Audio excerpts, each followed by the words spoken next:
Welcome into the live stream here from McCready and Siskey, powered by Rain Total Body Fuel. You probably know us by now. That's Tyler. I'm Neal. What it is? Just enjoying a Thursday. It's an interesting day. You got your draft tonight if you get a chance. NBA draft tonight. Yep.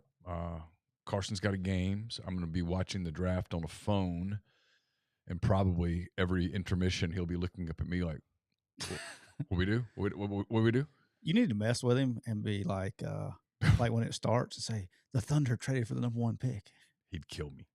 Would he be mad? Oh God! In the middle of a game where he could not. I mean, it'd be 2 hours for it. I mean, he'd go 2 hours being the happiest kid in the world. He may score 45 goals. He may have. I would fear for my life that night when I close my eyes. Yeah, yeah. No, It'd be great. It'd be great content. Film it. Last year we were at. He was having his club team tryouts the night of the draft lottery, and the Thunder were projected to pick 6th, I think, and they ended up moving up in the lottery to 2nd. And he was watching me as I was watching it on my phone, and I was like, "Yes." And he's like, "What?" And I said, "We're not there yet, And he's like, "Where are they?" I'm like, 5, 4. Yeah. And they ended up with the 2nd pick, and he's looking over at me. He goes, "What is?" I said, 2. He didn't believe me. He thought I was screwing with him, and I'm like, "They're 2nd, number 2 pick." And he comes over and goes, "Where'd they really pick?" I said, 2nd. And he's like, "I don't believe you." And I'm like, "Well, what do you want me to do?" What do you want me to do? That's my favorite part, when people don't believe you and you're just like, "Well, what do you want me to tell you?" So, I'm interested to see a few things today. Thank you. I'm interested to see,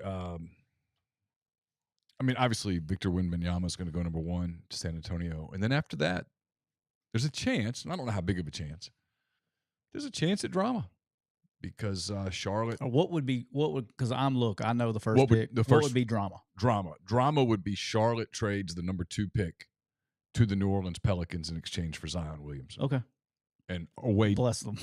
And then off to the races. Yeah. At that point, it's just chaos because Portland picks 3rd, and Portland's got a decision to make as it pertains to Damian Lillard. And they could potentially trade Lillard and get a whole bunch of picks or something. Who knows, right? So it probably won't happen like that because NBA trades are hard to do. As you saw, yes, if you were keeping up yesterday with a little bit the stuff involving, the Clippers and the Wizards and they were in the Celtics, they were trying to do a 3-way deal, and one of the players apparently had a physical thing that popped up that snagged it, and then they ended up reworking the deal through Memphis for Marcus Smart and all that stuff. Those trades are really hard to do. Those trades take so much time, and it's so easy to mess one up. So a lot of the drama that people talk about probably won't happen, but you never know. Never know. Then there's 2 or 3 teams, Utah, Oklahoma City, that have treasure chest. New Orleans, to a degree, treasure chest of assets that at some point they could just go, you know what? We're all in, and try to load up and move up in the draft because draft capital is precious. Somebody gave us a heads up. Doo Dodds gave us a heads up in the chat. I almost couldn't pronounce his name there. The Coast Guard announces discovery at the search site for missing sub with 5 people on board. Yeah, it basically blew up, right? I don't know. I haven't. I literally am real life looking at this. It says debris field discovered near Titanic in search for missing sub. Yeah, debris field. Yeah, it didn't make it. Yeah, sad. Sad. There'll be some lawsuits there. Ooh. There'll be some lawsuits. There were some people that had resources on that boat. That usually entails lawyers. So I imagine it's going to be pretty rough. But, did the owner of the company, was he driving the sub? I believe that's correct, yeah. So, all right. You ready to crank her up? Yeah, let's roll. I'm ready to get in this rain today. It's going to be a fun show.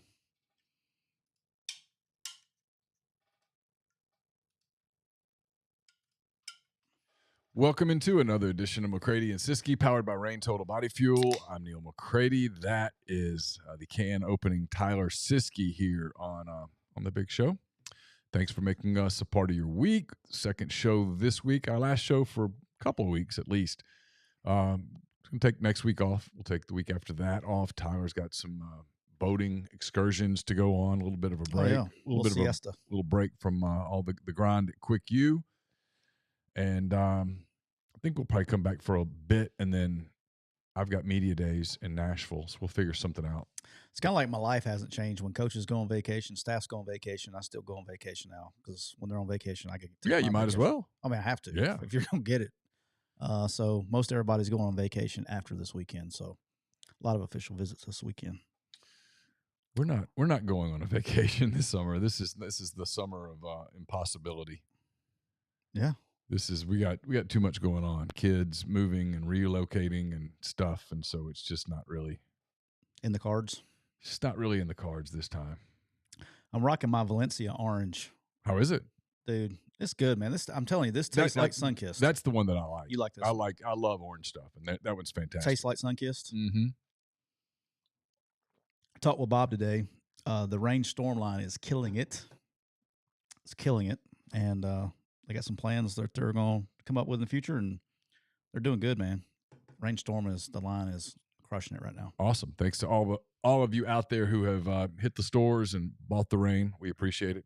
They know that you're out there getting their stuff and you love it, and we appreciate that very much. We're brought to you by Rain Total Body Fuel. 300 milligrams natural caffeine, BCAAs, electrolytes, zero sugar. It's got what you need to push the limits and achieve your goals. So check them out on Instagram at Rain Body Fuel to learn more. All right. I figured we've never done this before. Yeah, I guess this is the series finale of season 1. Season finale, right? Season finale. Not series Not finale. Series finale. Season finale. This is the season finale. We started, everyone said the worst time to start a sports podcast is July. We said, hold our beer and watch this. And I said, well, we're starting in July. And it's been super successful. This is, if I've counted correctly, and I fear that I may have miscounted somewhere, this is episode 85. Yeah. I don't know. Are the Vegas shows and Boise shows counted in that number? Yeah, I counted those. Yep. The draft show? Not sure. Yeah. But give or take one or two, yeah. We've done 85 shows in a year, which is South. We went remote. A big number. Yeah, we went South. Went to South. We went to Mobile. We went to Las Vegas. We went to Boise. It's not bad for year one. So yeah, it's pretty good for 1 year. Saw 3 football games. How about that? Oh, we did. 1, 2, 4 actually. 4 football games. Yeah, 4 football games. 1 NFL, 3 college. Yeah. It's pretty good. That's real good. All right, so we haven't done this. Let's do this on the season finale. I'm going to go ahead and start it in case something happens on Twitter. I haven't even told you about this. Okay. I've been sitting on this for 2 days, and I was like, I got this information Tuesday afternoon late. Been sitting on it for 2 days because I was like, oh, it'll break before then. But we're going to break some news today. You want to break some news? So Cole, make sure you timestamp this in case it's correct. If it's incorrect, just don't even put it out. Yeah. If this ends up being wrong, pretend it didn't. Yeah, just pretend it didn't happen. We're going to try our breaking news here. Very strong sources. And when I say strong sources, Neal, I'm talking about inside the building strong sources. Okay. Deandre Hopkins will be a New England Patriot. That's kind of surprising. He is on vacation. Mm-hmm. He will be back tomorrow, and it will happen sometime after that. Do you want me to tweet this now that you've said it? Say, per Tyler Siskey and McCready and Siskey. Yeah, we got to do some kind of breaking news. Only if it happens. If it doesn't happen, then I'm gonna be like, I don't know anything about it. That's why I hate this stuff. Like, I can't imagine somebody like our guy Ian Rappaport or Schefter. You like that? Got it right that time. I can't get any stronger source than this. This is inside the building and somebody that would know. I can tell you, as someone who has been in the news business for a long time, I don't know that I am anymore. I guess I kind of am. The business has really changed, but who has been in it, back when breaking news really mattered, and when you broke news, it was. That's my source. Is that a strong source? Yeah, I'd buy it. That'd be a good one.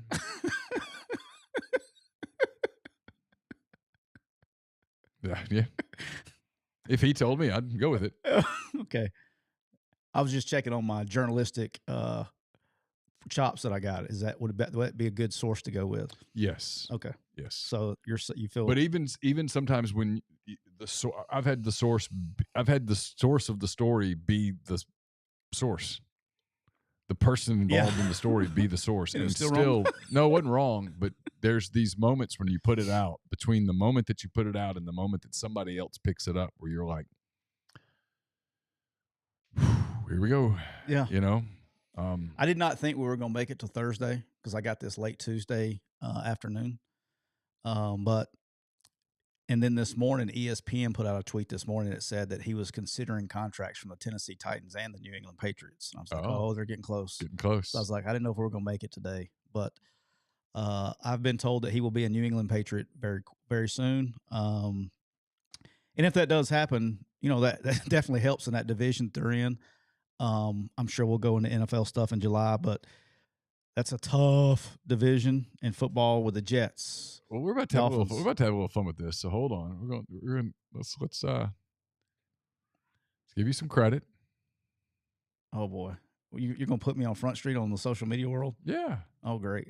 Well, I can't just come in here, tune in, and make fun of me. I don't want to be made fun of on social media. I get enough of that. Are you posting something seriously? Yes. What is wrong with you? This would be great. But yeah, they would have Juju Smith-Schuster. They got him in the offseason. Add D-Hop to that. That gets them 2 legit wide receivers and a real coordinator with Bill O'Brien. I know they had a tough time last year with a defensive coordinator being the play caller and a special teams guy being the quarterback's coach. So I'm saying it's going to help them. The Patriots will be adding wide receiver Deandre Hopkins in the coming days. I don't know. Soon. You believe the deal is done? Okay. I'm just telling you what I was told. Sources, and I can't get any stronger than that. Per a source or sources? Which way? It was a source, but I don't know how you put that. Source. You got to put the S in parentheses. Okay. So it makes it sound like we've talked to a bunch of people.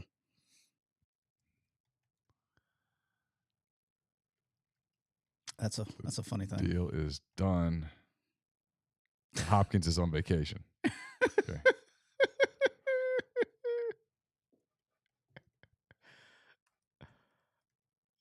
That's good stuff. But it'll make them a legit. They need it, but they're going to need all the help they can get. But it's a tough ass division, man. There you go. I gave you the credit and everything. We'll see. See how long that lasts. I'll be getting crushed for too long. Appreciate you, Neal. Appreciate the shit out of that. You just did that to. Okay, all right. No, live I it. just got crushed. I want you to live. I don't want to. I want you to live the angst. I don't mind telling people on podcasts. I just don't like doing it on social media because I want you to live. Social media is crazy now. I want you to fully experience the angst. Yeah. All right. Speaking of social media, I guess I need to. And it's funny that Jason mentions him in the chat here. I guess I need to apologize publicly to our good friend Rico Knows. What happened? So the video. I don't do TikTok. All right. So Cole is a stud, and he does a great job. So he does a clip of when I went crazy on Rico Knows a couple of weeks ago on a podcast. Well, we got turned in. Coincidentally, we get turned in to TikTok. You know why we got turned into TikTok? For being mean? For being a bully. That was the term that was used. So Rico, I don't know. I'm not saying he did it. Somebody that likes Rico apparently turned our video in for bullying Rico. So we got turned in. What did we say in the video? I think it was the one where I said, make sure you tag his ass. I want him to hear this. Oh. I think it was that one. I guess that could come across, but they took the video down. Okay. They gave us a strike. Okay. Then my man Cole appeals to it and said, watch the video. And then they actually put it back up and took our strike away. Oh. So TikTok ruled in favor of McCready and Siskey, the court of TikTok appeals. Interesting. Yeah. So I guess I have to apologize for being a bully.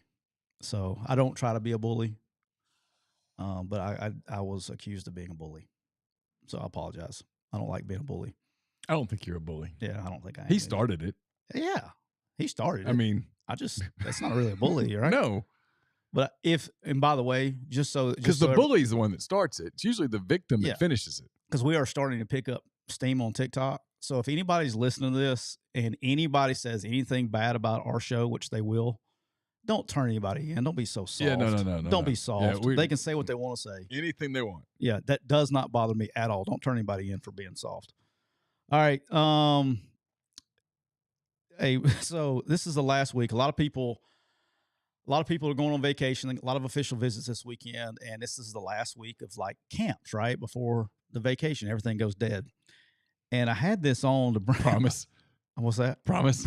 Yeah, you will. It's dead. You'll be dead for a month. Now you're gonna have a ton of commitments early next week. People coming off official visits. Yeah, that part. But for your world, probably after next week, you'll be dead for 3 or 4 weeks. Okay. But in honor of the last week, we had a kicking camp. We had a kicking camp at Alabama, and 7-on-7. You would do this camp, and then it's always the specialist camp, right? You would do these camps, and then you go on vacation. So one year at I want to say it was our first year. Yeah, it was my first year at Alabama, first camp year. We were going to sign a kicker. All right, so Coach Saban says, "Hey, go call one of the kicking gurus that he knew, and I think it was Chris Saylor, if I'm not mistaken." Yeah. So it says, "Call Chris. You tell Chris that we're going to sign somebody out of this camp." And so I was like, "Okay, yes, sir." I didn't know. So I called Chris, get his number, call him. Dude, every kicker that could lace them up shows up for this camp. We had more kickers than you could shake a stick at. I'm not a kicking guy. So Saban tells you to tell Saylor that we're signing somebody out of this camp. We're signing somebody. So anybody who you think is good enough to kick at Alabama needs to get his tail to Tuscaloosa. Every kicker across the country that could punt the ball over 40 yards, I think, showed up. Okay. I mean, he got the word out. Okay. And it was just because the next year we wasn't, and we had like 5 kids show up. Right. We had hundreds of kids show up. Well, in this camp, J.K. Scott, we actually took him. And anyway, so we go out there, and the normal deal with camp would be is like, so we would go to stretch, and this is a normal camp. Everybody would stretch, and I would walk Nick around and like, okay, hey, this is Neal McCready. You know, this is, and when I would tell him, hey, this is Neal McCready.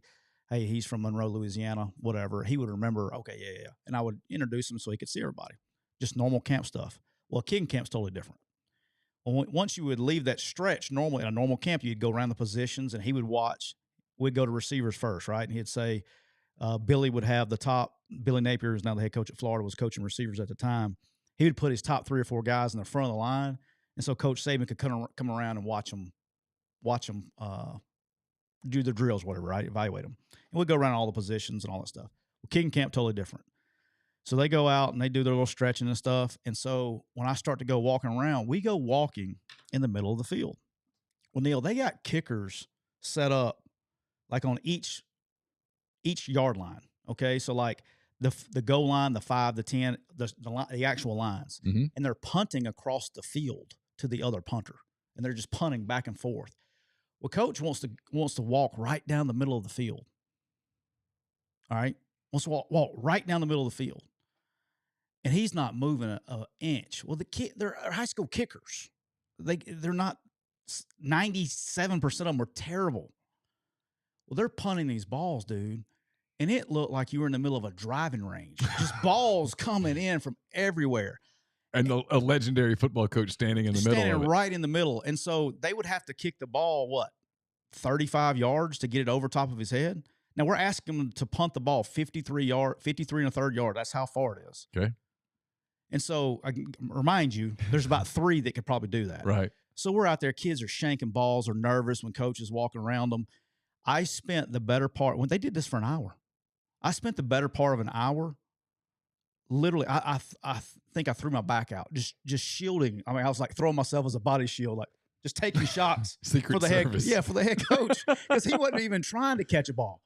And I'm like, I mean, he's just gonna get thudded, and I'm sitting here going, all right, I can do 2 things. I can either let him get hit by a ball and get my ass ripped, or I could just tell he would just be pissed at me. You know, it's one of those deals. Yeah. He didn't even have to ask me. I'm just over like Secret Service, just just taking shots. I got hit by footballs for an hour. And you would try to catch. You couldn't catch them because if you locked in on catching one, you'd catch another one in the ear. Check out. So it was just that was a complete and utter. Like I was like, how are we doing this? There's got to be a better way. But sure enough, J.K. Scott was in that camp, and we got it down to like 3 kids. I think one kid ended up going to was a kid from Louisiana. I think went to Mississippi State and punted for a while. And I can't remember. We narrowed it down to 3. And I remember those 2 being in the final group, but we ended up taking J.K. Scott out of that. But that reminds me of all the crazy nonsense that goes on before you go on vacation. So I was all bruised and battered.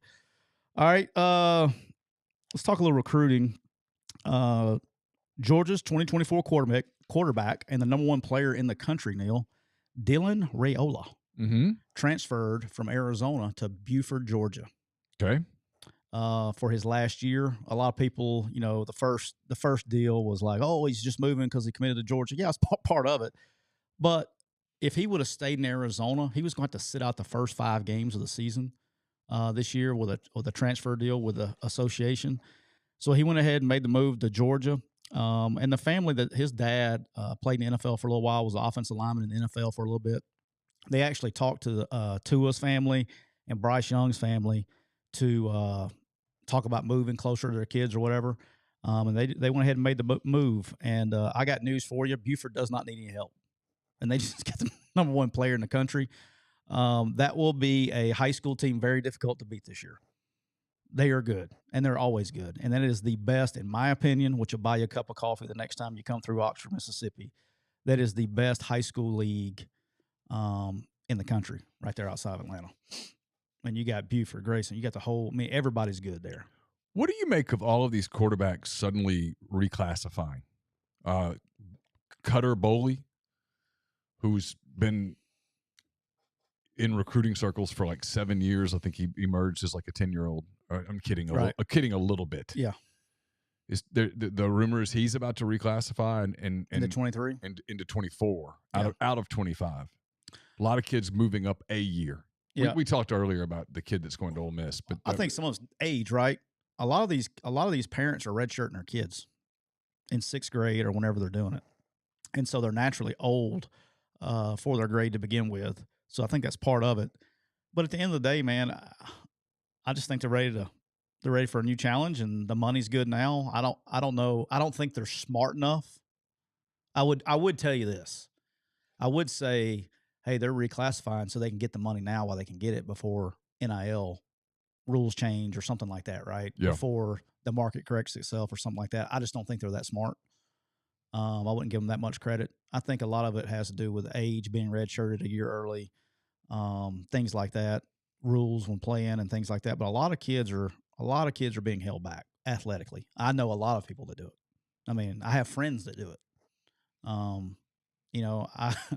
I didn't. I was held back, and I was on my way to being an elite athlete. Yeah. A severe paper cut. It was bad. We started my kids a year later on purpose. Now, he didn't end up being an athlete, but I started him a year later on purpose. But I think a lot of people do that. I think it has to do with some of it. But I don't know. I think it's a benefit for them NIL-wise, in my opinion, but we'll see.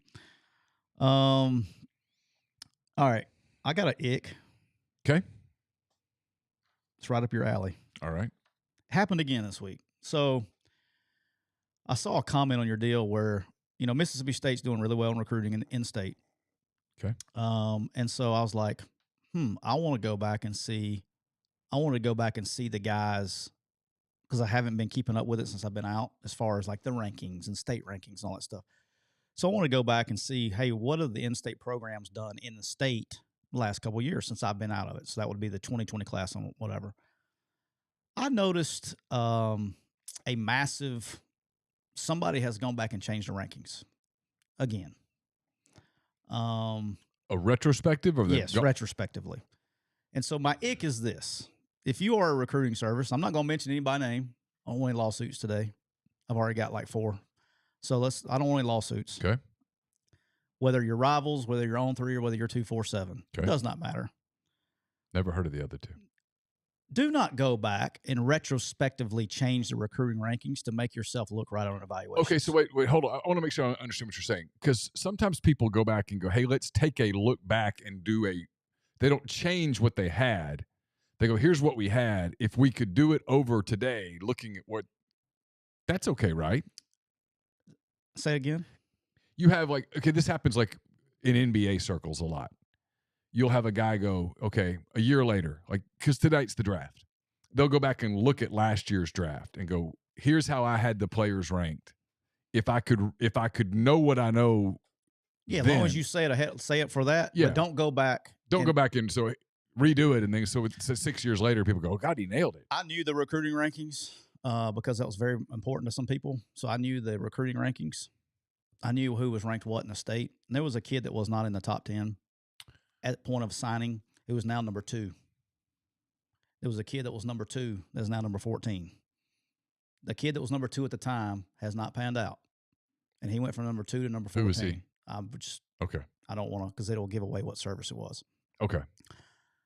Don't go back. And the kid that's number 2 ended up being in the NFL draft this past year and was highly, highly ranked. And then I came on your show. This is even better. I came on your show when I was coaching, and we were talking about recruiting rankings. This has been 4 or 5 years ago. Yep.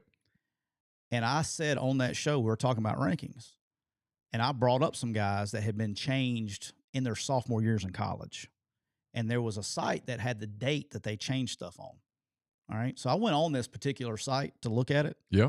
They've taken away that aspect of their website since then, where you can't go back and look at the date it was changed anymore.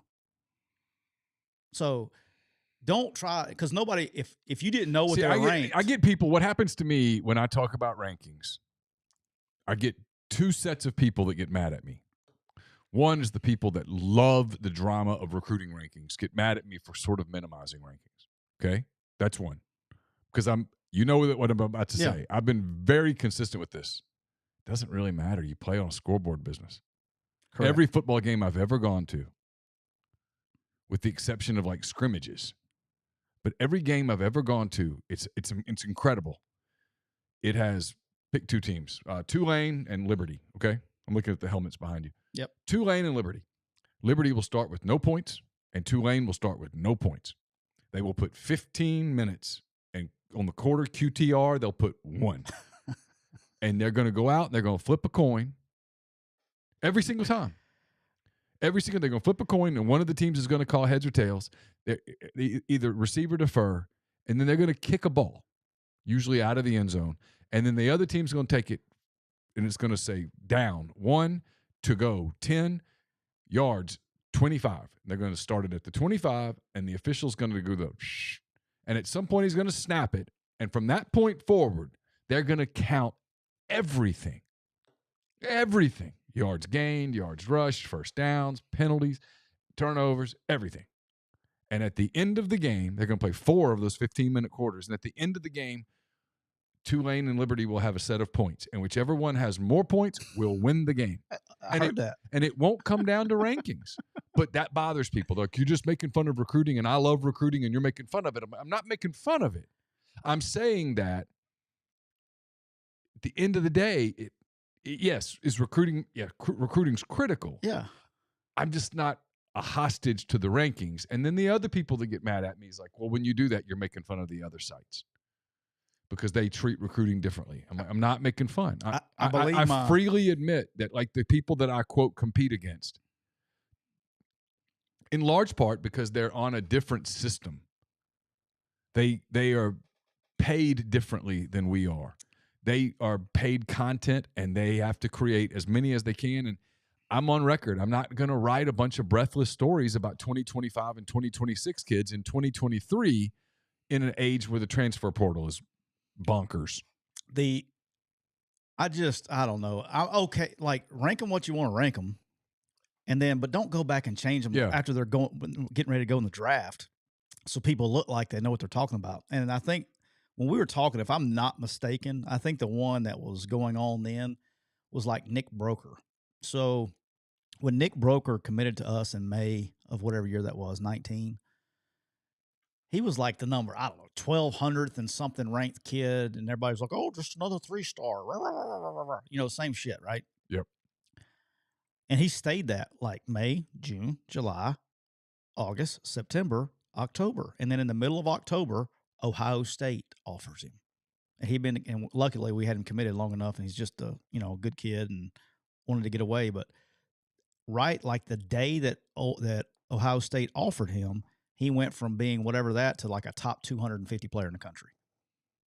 And I'm like, come on, man. You know what I'm saying? Like, come on. Nothing's changed.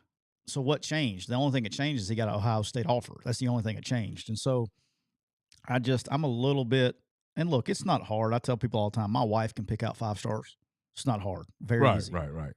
Okay. But some of the 4 stars, if you can, I always say this, if you can pick out a 4-star and you go like, man, that guy's really good. He's probably really, there's not a whole lot of difference between those guys and like what you would consider a 5-star, but it's the ones that get 4-star rankings that don't, the ones that get 4-star rankings based on offers all the way down. Those are the guys you have to evaluate your ass out of to figure out who they are. Cause you can miss big on those too.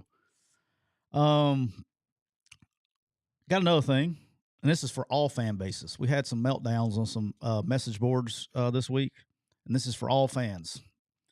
This is the last weekend of visits, Neal. Okay. Before it goes dead. Yep. Last weekend. All right. You're going to see some commitments coming out of these visits. Okay. If things don't go your way, if you're a fan base, whether it's Auburn, Ole Miss, Mississippi State, Florida, whoever, Tennessee, Alabama, if things don't go your way, just relax. All right? Just relax. Because there's a lot of time between now and signing day.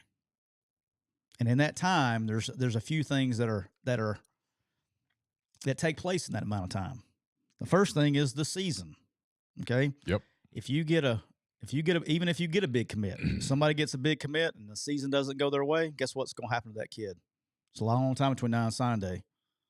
You start struggling a little bit, things aren't going your way, start shopping. Well, coaches are going to get fired. Coaches going to get fired. Assistant coaches are going to leave. Yep. Stuff's going to happen. So the season's not going to go your way. Number 3, which should be number 1, is this thing called money. All right? There's a lot of money being promised out there right now. A lot of money. Promise being the key word. Promise being the key word. A lot of money being promised. That money is going to get real later on, and there's going to be money they're going to have to take. Example, you may have to tie up money in somebody else that's on your team to keep them from leaving in December instead of giving it to that freshman. There's a lot of things that are going to happen with that money. And then here's another point that nobody's really talking about. And I know this for a fact too, because I've heard it from too many people that are in the business. The money's drying up. Yeah, I've heard that. And not drying up. What I've heard is, well, you've heard drying up. What I've heard is that what I've heard is what I've expected all along, which is that the market's starting to correct itself. And you've been correct. But it's starting to, the big boosters, that the people who have been funded by 1 or 2 individuals are not going to get that same money every year for the most part. So the money's going to change when you're going to have to take some of the money you have to keep players on your roster from leaving. And then, just things are more fluid than they've ever been. So it's not over. Long time. Don't get your panties in a wad, and you'll be good there. All right, you got any bills to pay for? We get it? Yeah, I was just noticing something. Yep. We got a word from our sponsor, BetterHelp. It can be tough to train your brain to stay in problem-solving mode when faced with a challenge in life. Very true. When you learn how to find your own solutions, there's no better feeling. A therapist can help you become a better problem solver. This is the truth. They make it easier to accomplish your goals. They make it easier to handle stress, to clear negative thoughts, to relax a little, to put your problems in perspective, to calm down. For me, in case you can't tell, therapy was a life changer. It really increased my happiness. If you're thinking of giving therapy a try, BetterHelp is a great option. It's convenient, accessible, affordable. It's entirely online. You can get matched with a therapist after filling out a brief survey, and you can switch therapist anytime you'd like. When you want to be a better problem solver, therapy can get you there. Visit betterhelp.com/MPW today to get 10% off your first month.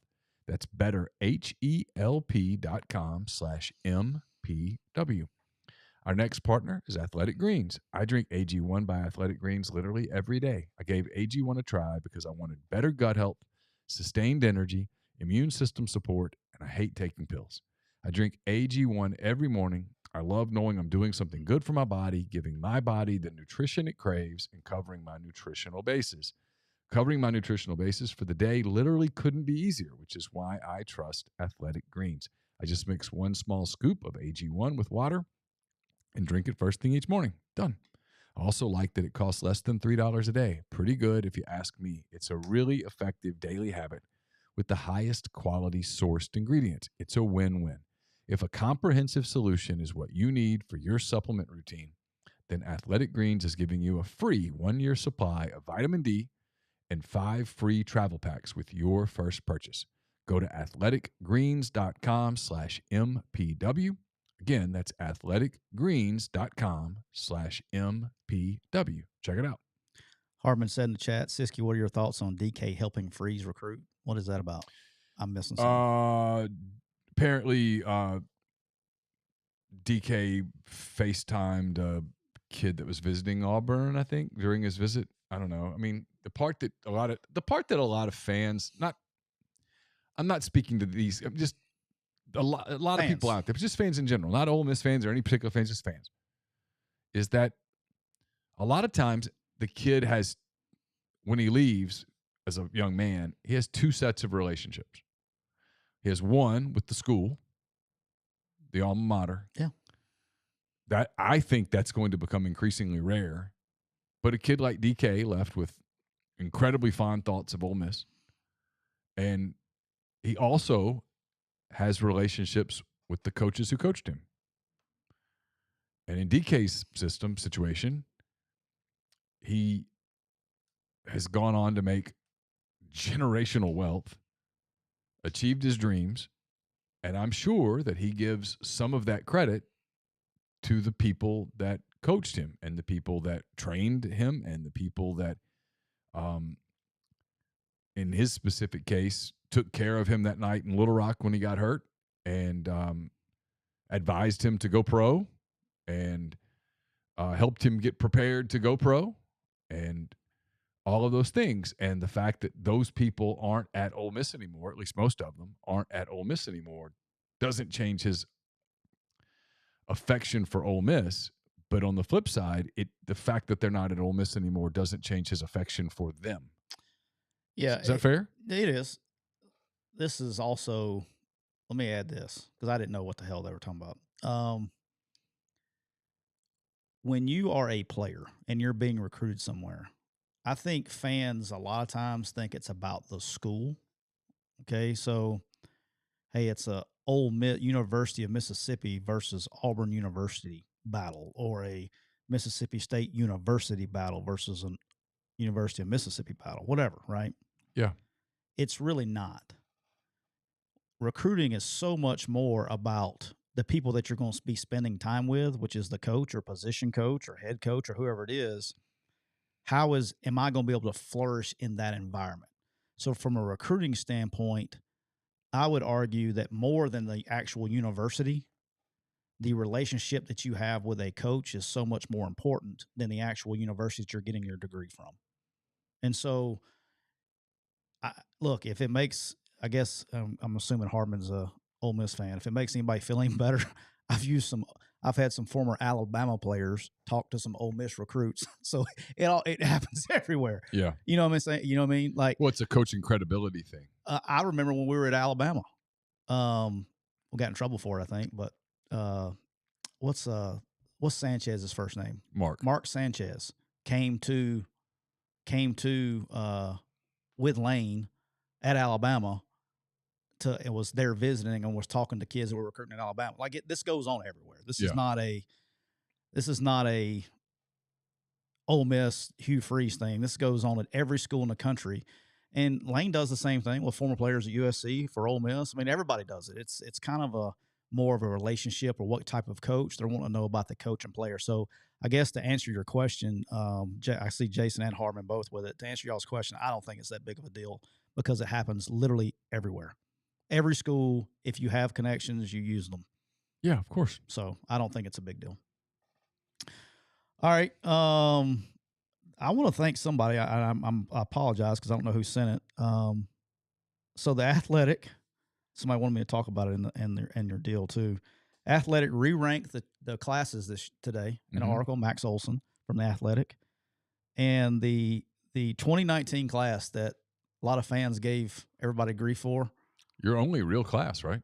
Was my only class here. Yeah, and was re-ranked by the Athletic as number 10 in the country that year, only behind Alabama, shocker, Georgia, shocker, and Texas A&M, with only 4 SEC schools ahead in that ranking. I would have liked, and somebody they asked the question, how would it look with these guys? They asked about Nakobe Dean, they asked about Charles Cross, Byron Young, and Derek Hall. How would that class look with those guys? I would have liked my shot with NIL back then. I really would have. Probably a good way to leave that, but I would have. I don't think you have to leave it. I mean, look, you're not getting anybody in trouble here. Yeah. If you had the ability, I'll phrase it this way: if you had the ability to legally pay money, pay for play, NIL, whatever, we got all of them. It wouldn't be close. You would have gotten all 4 of those. Yeah. Wouldn't have been particularly close, to be honest with you. Not even really up for debate. Now I don't know who else would have taken the fall for that. Like who would we have not assigned? I had to go back and look. Right. Lakia Henry was a response of not getting Nakobe. I do know that one. So Lakia Henry we got in response of not getting Nakobe because we felt Nakobe could come in and play right now. And if he didn't, we had to get some guys that had some experience. So it was either him or Nakobe or Lakia. Obviously, we didn't get Nakobe, so we took Lakia. I don't, we would have taken Charles Cross regardless. We'd taken Byron Young regardless. I just don't know who would have taken who would we had not have signed. I don't know. Charles Cross, I knew we were never really in that one ever. He came, ironically, the day he came to campus was a Saturday in May, the same day that Nick Broker came. So, and we knew when he left that we were never in that one, ever. Byron came on official visit. Derek Hall, we were never in. We tried. Trust me, Lord Jesus, we tried. Derek Hall. Is that because of external things or because he wasn't interested? We were never in it on Derek Hall. So external things. We were just never in it. Okay. I don't have to worry about it. Yeah, you don't. We were never in it on Derek Hall. Byron Young was close anyway. And Nakobe was as close as you could get without signing him. Yeah. I went to bed thinking he was coming to Oxford. Woke up thinking he was coming to Oxford. So had you had NIL and been able to go big on him, he would have done it. The thing that our staff was really good at, and that's why I think, and you see staffs doing it, right? And you see the ones that are having success with it now. You don't have to have all the money in the world to go get kids. But if you don't have all the money in the world to go get kids, you gotta be able to do the relationship stuff. You gotta be genuine. You gotta have real people. And I thought that staff that I was on this last time at Ole Miss was the best relationship staff that I've ever been on, and they were good at it now, and they were good. Derek Nix is as good as it comes in recruiting the state of Mississippi. He is as good as it comes. Maybe Derek Nix will go down, in my opinion, because there's some names out there, some older guys. Derek Nix is probably the best college coach to ever recruit the state of Mississippi, in my opinion. He's really, really good. He doesn't get near enough credit as what he deserves. That's also, if anybody's wondering why he stays staff after staff after staff after staff, because he's that good and everybody knows it. He's really good. We were just good at relationships, man. We had a head coach that was extremely involved in recruiting and communication. Very active, more active. I mean, as active as anybody. Him and Matt and Nick Saban were the two most active head coaches in recruiting I've ever worked with. Very, very active. I mean, Hugh is too. I shouldn't say that. Hugh was really good too. But both of those guys exceptional, very organized. it's the we don't have time to go into it. It's the part of the whole the part of that whole episode that I hate, even in retrospect. And this has nothing to do with the job that Lane Kiffin's doing. So before anybody, these are two separate things, even though one overlapped the other or one replaced the other. It has nothing to do with each other in the evaluation of this, Yeah. what I'm about to say. I understand why Ole Miss did what Ole Miss did. I completely get it. The fan momentum wasn't there, and you have to make decisions based on what you see and what things look like and what things feel like. It was the part that I knew, in large part because of my relationship with you, but also knew some of the people on that staff. I knew that was a really good staff. I knew what other people who weren't as close to him as you were said about Matt. It's not that I disregarded what you said, but I knew, you guys were tight beyond just Still are. Yeah. But I'm talking about at that time. Yeah. You guys were super tight. And so I was like, well, I mean, Tyler's biased. I was. But I talked to people who weren't biased, who were like, man, this guy's like, I'm trying to remember who it was that told me. I don't want to name a name. I'm trying to remember. I think I know exactly who it was. He's now a Division I head coach. And he told me that it's a shame that Matt's kind of tainted by being on Hugh's staff. And that's not about Hugh, but it was just the way the thing ended with Hugh. When Matt gets the job, it was not a good place. You know what I mean? And you had a bar that was reset with Hugh, right? Yeah. And I don't think the expectations didn't change, even though the talent had, and you had to it was a rebuild. And I guess in that article I saw, 11. I didn't realize how many starters, but I guess there were 11 starters on the Sugar Bowl team from that one class. That's a lot. Half your team is from one class, right? So that's a lot. But no, it was good. And we had some guys that left. Let me tell you, I was actually, when I read that article today, and Clay Karcher that works with us, he's been with me forever. And I was like, who is not mentioned in that article? Who I think would have been just a dominant, I'm talking about first round pick, was Darius Thomas, offensive lineman we signed from Jonesboro, Arkansas. Yeah. And he had a medical condition and couldn't play. Oh, I remember that. Yep. Dude, that kid was the best offensive lineman we took in that class. He's so good and he's so big. He's like the largest human being I've ever seen in my life. He's a massive 6'6", 340. I've always wondered how y'all would have done.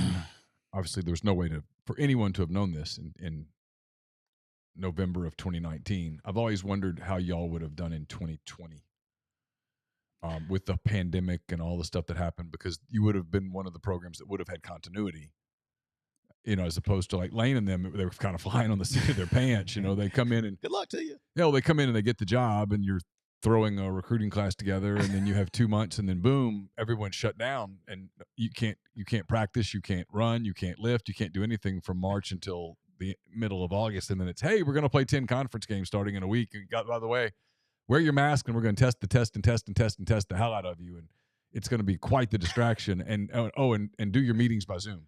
I mean, that was hard. It was hard. If you were a first year coach, and there were several of them, it was Lane, it was Eli Drinkwitz, Mike Leach, Sam Pittman, we're all in that boat. Yeah.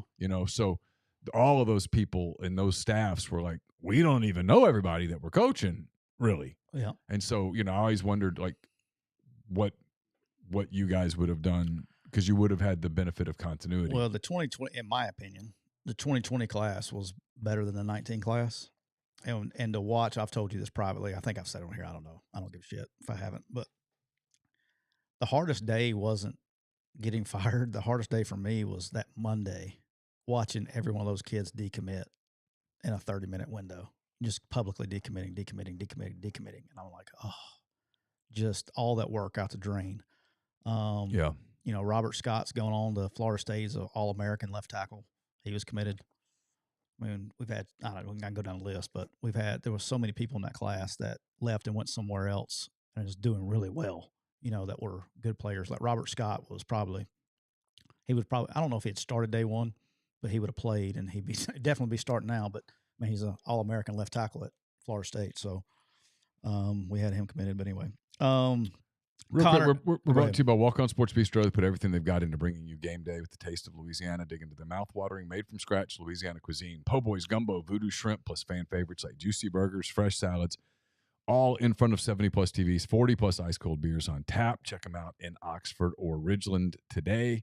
I'll have a hand-raised guys brought to you by Comer Heating and Air, Southern Air Conditioning and Heating later this afternoon, I should say.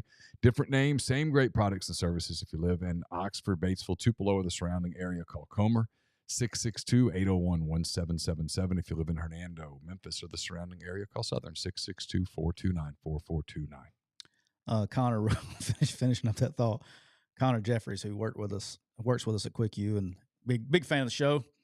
What's up, Connor? And he worked with us at Ole Miss. He said, tell him what Festa did with the golf cart. That's why we didn't get Hall. So we had I don't know what we were doing, but we were having some kind of like deal across campus or something. And Festa wrecked a golf cart, damn near killed everybody. Wrecked a golf cart on campus. Damn near killed everybody. So yeah, he says that's why we didn't get Derek Hall. Yeah.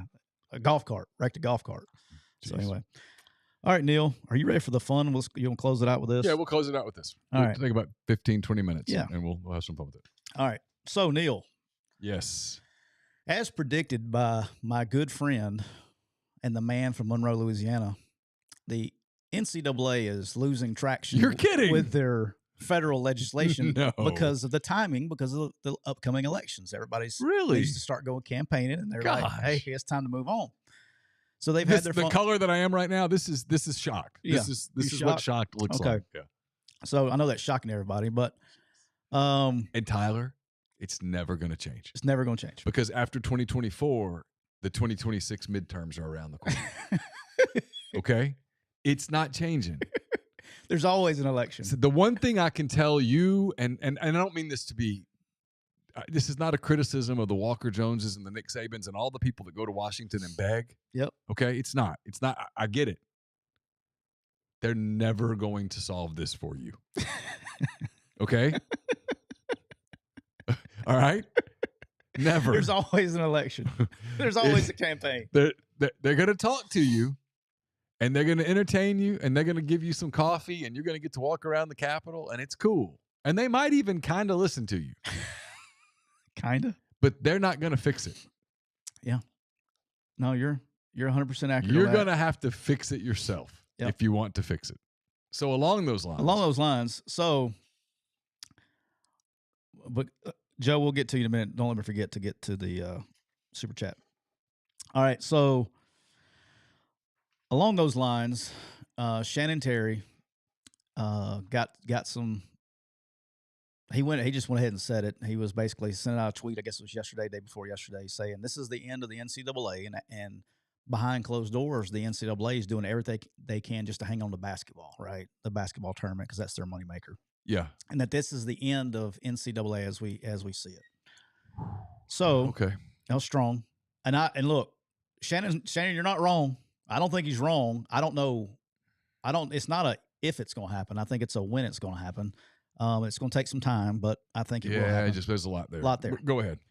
So, McCready and Siskey, we're going to run for the head of this new association. We're going to call it the MSCAA, the McCready and Siskey Collegiate Athletic Association. I like it.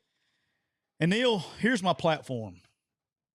On day one of being the president or vice president or co-president, however you would like to label it, on day one in office, the first thing I'm doing in day one of the new MSCAA is I'm repealing the one-time transfer rule. Okay. All right.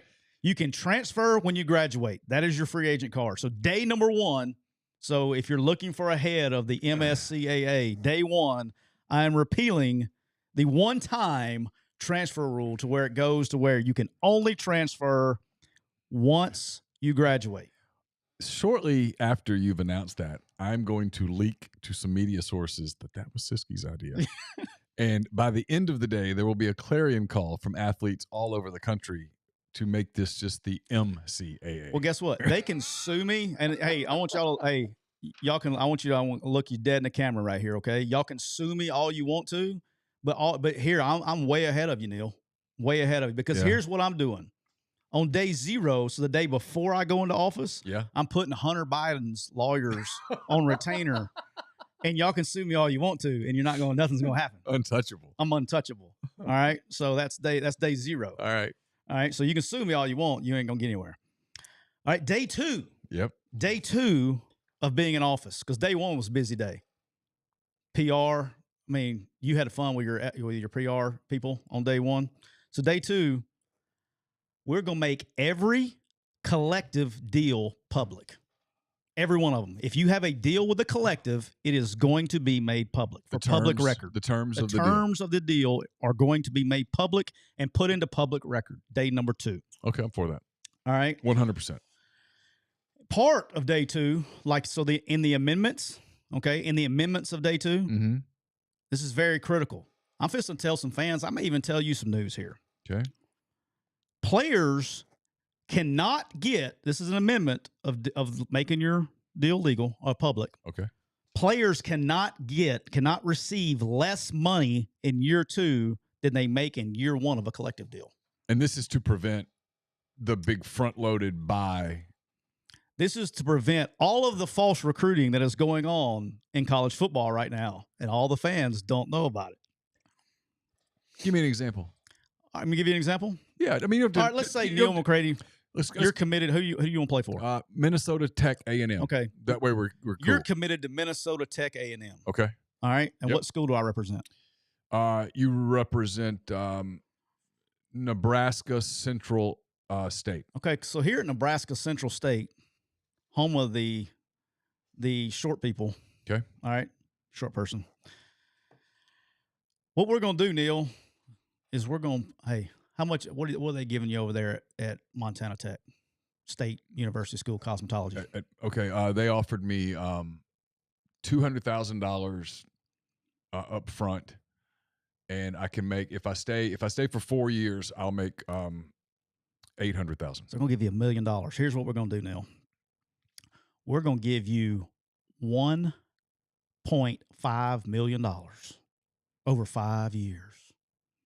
There is no contract. It's not out there. So you're going to get, that's an average of $300,000 a year. So we're going to give you your $300,000 as soon as you get here. All right. Well, guess what? If you suck and you're not very good, then next year we're not paying you that. I'll just pay you whatever, because there's no contract that stipulates that. So they may drop you down to $50,000. And if you don't like it because you suck, guess what? I'm in the portal. You're in the portal. Right. And so all these kids are decommitting from places, committing to places, because they're promised a certain amount of money over their time there. All right. Okay. And so let's say you break it down and split amongst 5 years. So let's just say it was $300,000. Okay. $300,000 over 5 years. We're going to give you $60,000 a year, $5,000 a month, which is how they're doing it. Okay. Okay. We're going to give you $5,000 a month. All right. Year 1, that's what you're getting, year 1. And then at the end of year 1, you know if the kid's not any good or not.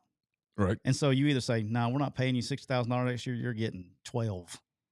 All right. Yep. You're going to get 12. And the kid's like, whoa. It's not what we agreed upon. And then I'm going to go in the portal because I don't like it here. Or they pan out and they're a really good player and they're going to have to pay to keep them. Right. Then you pay more. So they're using it as a recruiting enticement. Okay. And so people are decommitting and going other places all the time because that's the tactic that a lot of these schools are using. Many schools, not one school, many schools are using it. Okay. So that's part of day 2. All right. Day 3. Day 3. Busy week. Monday and Tuesday was busy, Neal. Yep. This is easy. Day 3. Yep. We are expanding the college football playoff to 16 teams. Yeah, it's going to happen anyway. Yep. But here's the kicker. Okay. The 16 teams includes automatic bids from every single conference, including the Sun Belt, Mountain West, all of them. If you win that conference, there's 10 conferences. If you win your league, you are automatic bid. No. Hear me out. And this is why it's going in day 3. I won't be calling media going, this is Siskey's idea too. This is why it's going in day 3. is it's going to slow down all of this ridiculous conference expansion. Okay, so when San Diego State, which we haven't even gotten to yet, when San Diego State and Oregon is left out to cold out in the Pac-12, they're not trying to join the ACC, all right, and they're not trying to go all this out of region deals, because in football, cool, it doesn't matter, it's a plane ride, whatever. Mm-hmm. But when it does matter from a budget perspective and business perspective is when the soccer team has to go play. The Oregon soccer team has to go play Clemson in a conference match. Right. And so from a money-wise and budget-wise standpoint, they're just going to stay put, because if they win their league, they can get in.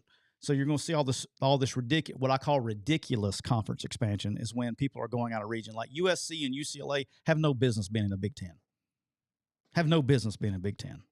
I think I get it. I know why they're doing it, for money right now, but in the broader scope of things, it's ridiculous. So that's day 3. All right. Day 4. Yep. Thursday. Wednesday was a big day, Neal. You were telling me what everybody wasn't my idea. Mm-hmm. But on day 4, Neal, all players eligibility in every sport will be moved from 5 years to play 4 to 5 years to play 5 years in every sport. Okay. Massive. This is good for everybody. Isn't that going to – no, it won't. Never mind. I just had to think about it. Because here's what happens. If you have I can't tell you how many times that you get – what the hell was that? Oh, no. It sounded like somebody fell. Somebody here? Let me check on my son. Keep talking. I'll keep talking.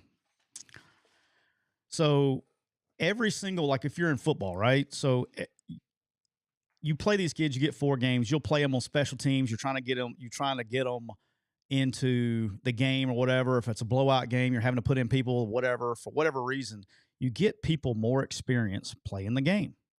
All right. The second thing it does is it helps their mental health. It helps their school. If a kid is engaged in what's going on in football, they do better in life. They do better in school. The grades come up, whatever.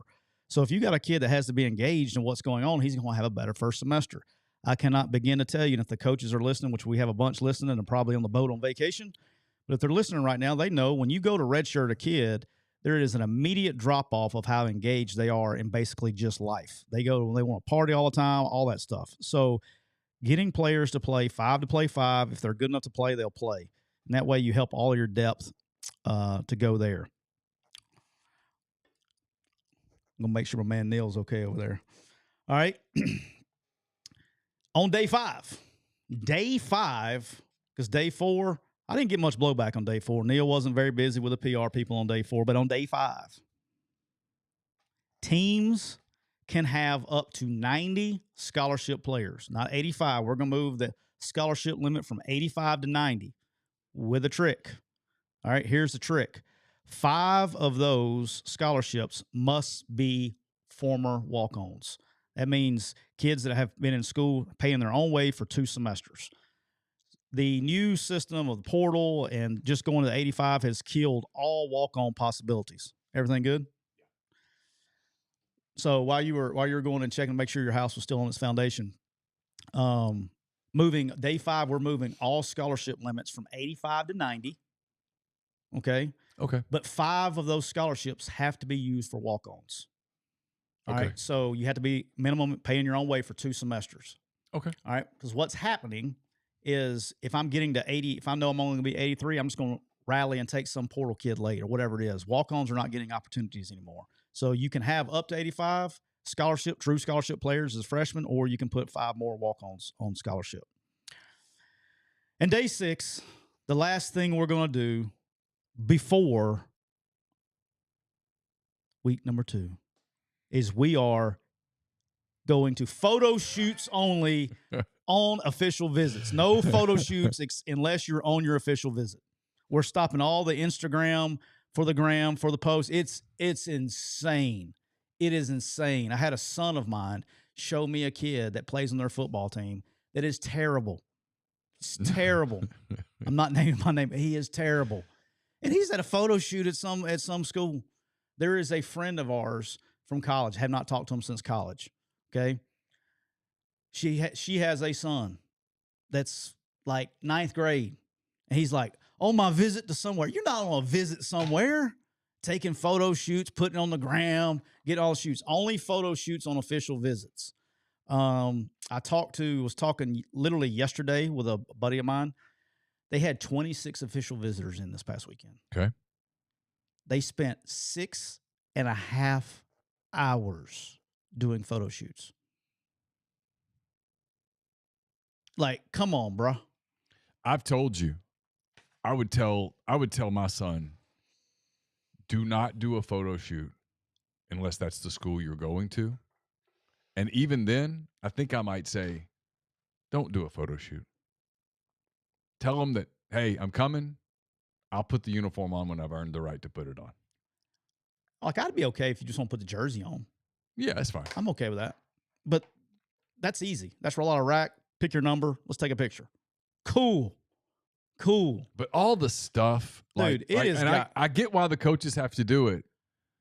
Well, you know why the coaches have to do it, right? Yeah. Because if a kid walks out of there, ask me how I know, circa 2012 NCAA investigation, ask me how I know. If a kid leaves the locker room, and you got SEC rules that are different than NCAA rules too. Yeah. If a kid leaves the locker room with anything, violation.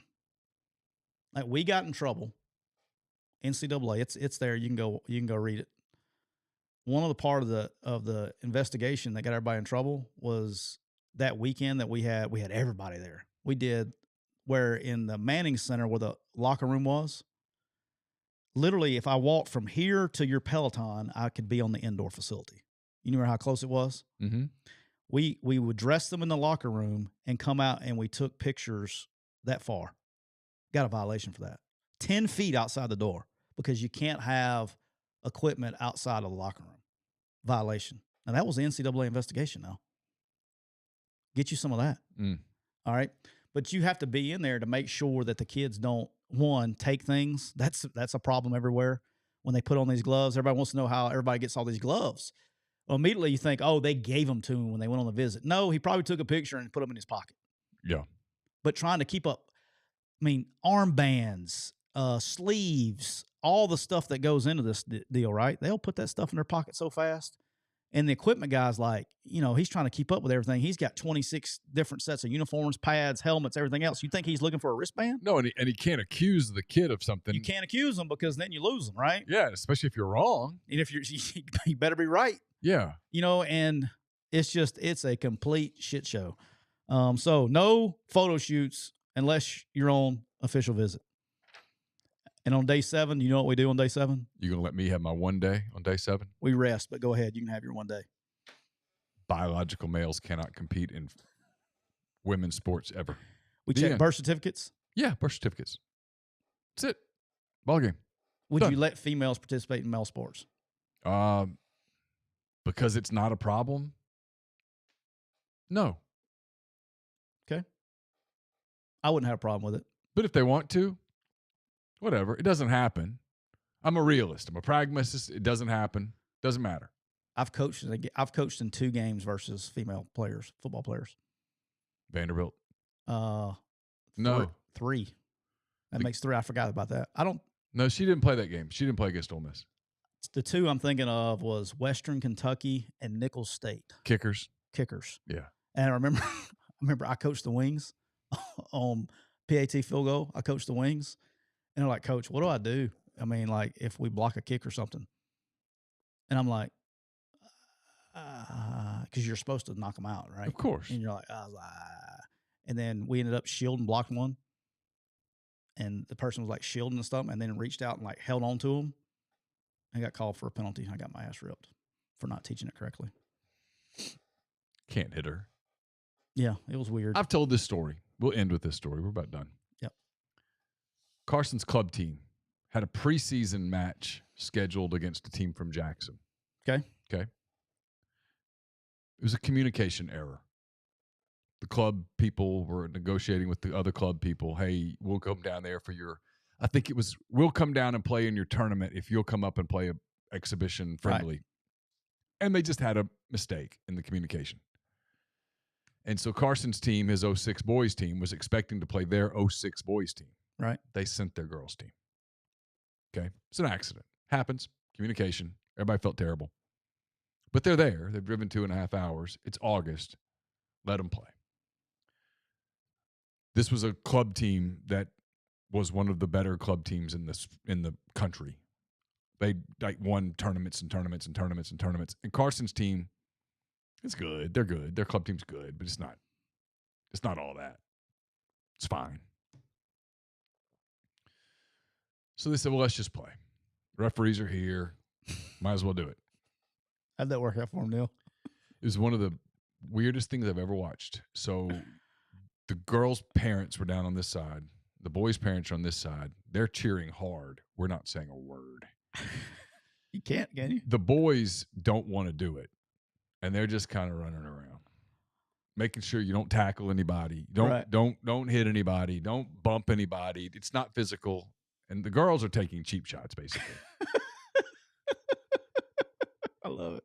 And it's quickly 1-0, 2-0, 4-0, 6-0, 7-0. And the girls are now fully frustrated because they can't score. Right. And the boys don't want to play. They're all looking at the coach going, I need to come out. I need to come out. Hamstring. Yeah, I'm hot. My ear hurts. My hair hurts. Everything hurts. I need to come out. Apparently, I forgot to shave my legs this morning. Yeah, bring somebody else in. And so and they played it. I don't know the final, 13, 14, 15, nothing. It was whatever.